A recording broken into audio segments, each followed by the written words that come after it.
Hello, it's Jackie again, and we're on Jackie's time, so we're doing more videos today. This video was really, I wanted to share with you the journey. You know, why did we go into prisons? What actually made us, start all this project off? And what I'd like to do is share with you the fact that this all started off 14 years ago.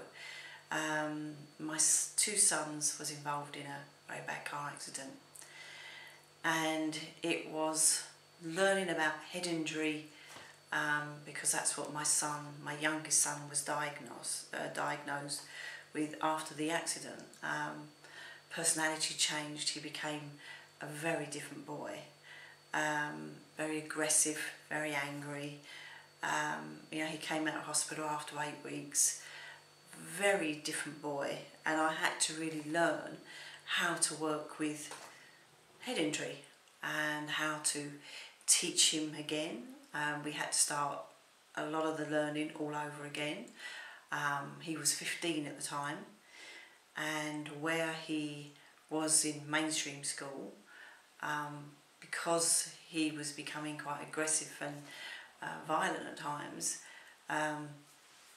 the clinical psychiatrist recommended that he just couldn't have coped in a mainstream school, so he had to go to a special needs school, and this was only for an hour a day. This was literally sort of like 2 months after the accident, 3 months after the accident.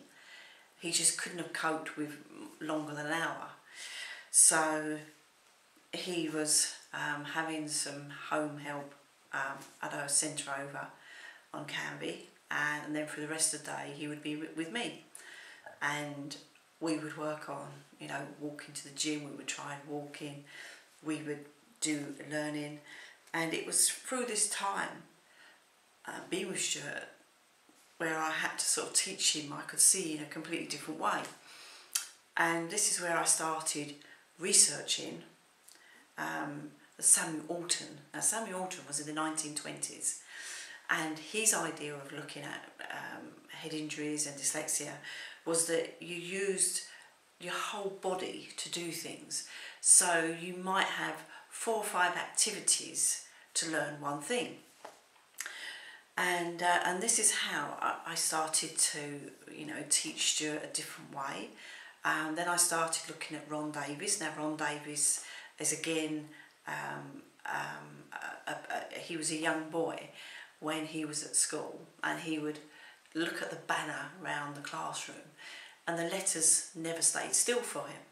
So he would go home, and what he'd learn was that he'd play with clay or plasticine, and he'd actually make the letters. And while he was making the letters, if it was, say, fish, so he'd go F and F, and he'd be holding the letters, and it'd say all the words. So he was using different ideas to work with this clay. But what he realised is when he went to school the next day, that actually letter stayed still for him. So these were all different tools and research that I was finding to help people, with head injury. But also along the way, while I was helping Stuart, I realised that this information was helping me as well. Now, I'd been nursing Stuart for 2 years at this time, and we'd had lots of ups and downs. He would be constantly down at the police station, and some nights he's sent down the cells, which was really hard because he was never a child like this. And again, but I knew this was all down to head injury, and I kept talking to the policeman.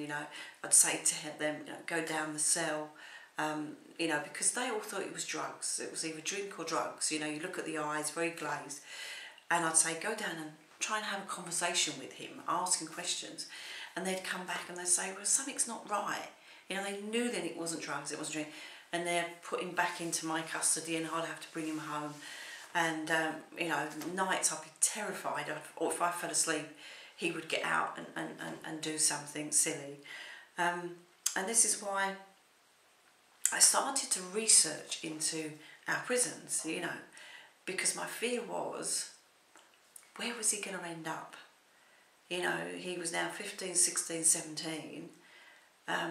You know, I'd got him back to college, first year, great, achieved a GMBQ, second year, teachers didn't understand him.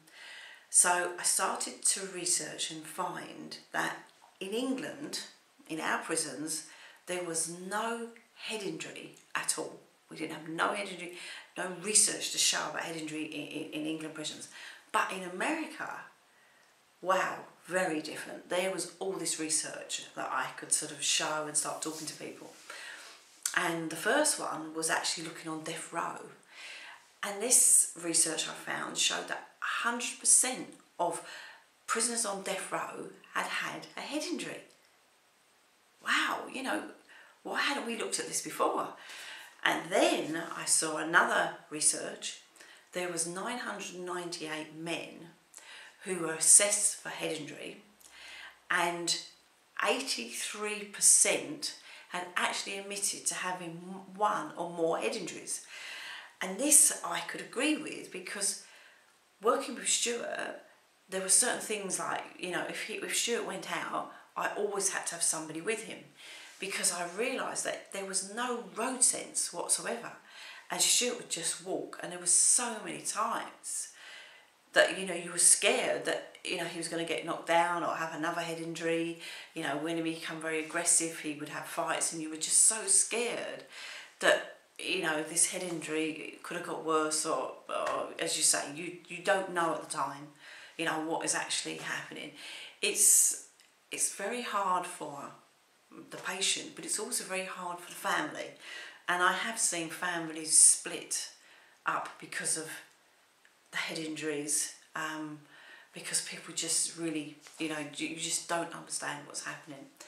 Well, as I say, Stuart had a second year in college. This year, it really went bad for him. So what I started thinking about was putting an idea of starting up our own business